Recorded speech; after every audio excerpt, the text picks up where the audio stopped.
శ్రీ రామోజీరావు గారు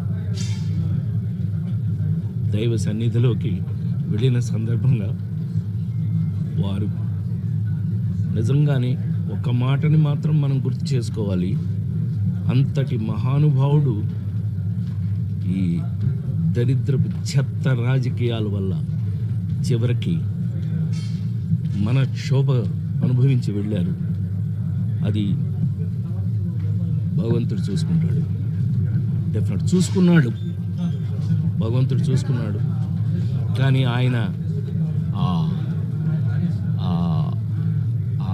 గెలుపు, ఆ నిజ గెలుపుని ఆయన అనుభవించి ఆ సక్సెస్ని ఆయన చూసే వెళ్ళారు. ఆ విషయంలో చాలా చాలా సంతోషం.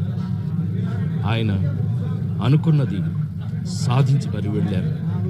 వారి మనశ్శాంతి, వారి జీవితంలో వారు ప్రపంచం బతికున్నంత వరకు కొంతమంది బ్రతుకుంటారు. అందులో శ్రీ రామోజీరావు గారు ఒకరు. అది ఒక చరిత్ర.